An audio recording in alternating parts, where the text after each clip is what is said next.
Hello everyone. তো আজকে আমি আবার একটা নতুন একটা রেসিপি নিয়ে হাজির হয়েছি। তো আজকে করেছি মানকচু বাটা। তো এর আগে কিন্তু মানকচু দিয়ে কিন্তু আমি মাছের ঝোল বানিয়েছিলাম। তো আজকে ভাবলাম মানকচু দিয়ে একটা বাটার রেসিপি করি।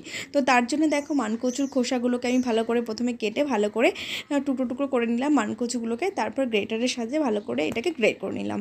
তো এরপর দেখো এবার এগুলো আমার সমস্ত কিছু মানকচুগুলো আমার গ্রেট করা হয়ে গেছে। এরপর যেগুলো লাগবে সেটা হচ্ছে পোস্ত, আর লাগবে হচ্ছে রসুন, আর লাগবে হচ্ছে কাঁচা লঙ্কা। তো আমি যতটা ঝাল খাই সেই অনুযায়ী কিন্তু কাঁচা লঙ্কাটা দিয়েছি। তো এরপর দেখো মানকচুগুলোকে নিয়ে ভালো করে শিলনোড়ায় আমি বেটে নেবো।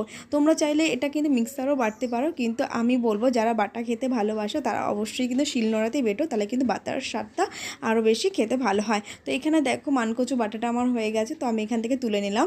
তো মানকচু বাটা কিন্তু অনেক রকমভাবেই করা যায়, কিন্তু আজকে আমি পোস্ত কাঁচা লঙ্কা আর রসুন দিয়েই করব। তো এই দেখো আমার মানকচুটা বাটা হয়ে গেছে। এরপর দেখো আমি পোস্ত আর কাঁচা লঙ্কা রসুন একসাথে দিয়ে কিন্তু ভালো করে আমি বেটে নিলাম। আমার এদিকে দেখো পোস্ত বাটা হয়ে গেছে, তো আমি এবার শিলনোড়া থেকে তুলে নিয়ে কচুর মধ্যেই আমি এটা রেখে দিলাম। তোমরা কিন্তু এটাকে কাঁচাও খেতে পারো, অনেকে কিন্তু এটা কাঁচাই খায়, মানে ভালো যদি মানকচু হয় সেটাতে কিন্তু কাঁচা খেলেও কিন্তু গলা ধরে না, কিন্তু আমার অতটা সাহস নেই। তার জন্য কিন্তু দেখো প্যানের মধ্যে আমি সর্ষের তেল গরম করতে বসিয়ে দিয়েছি, আর এখানে দিলাম শুকনো লঙ্কা ফোড়ন।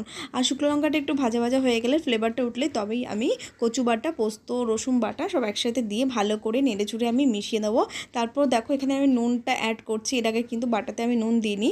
তো এখানে দেখো মানকচুটা আমার বাটা হয়ে গেছে, কড়াই থেকে নামিয়ে নিয়েছি। এটা কিন্তু গরম ভাতে খেতে কিন্তু দারুণ লাগবে। যারা বাটা বা ভর্তা খেতে ভালোবাসো তাদের জন্য এটা কিন্তু একদম আদর্শ। তো বাড়িতে মানকচু আসলে কিন্তু এটা অবশ্যই বানিও, আর ভালো লাগলে আমার পেজটাকে ফলো করে দিও। তো আজকের মতন টাটা, দেখা হচ্ছে নেক্সট ভিডিও।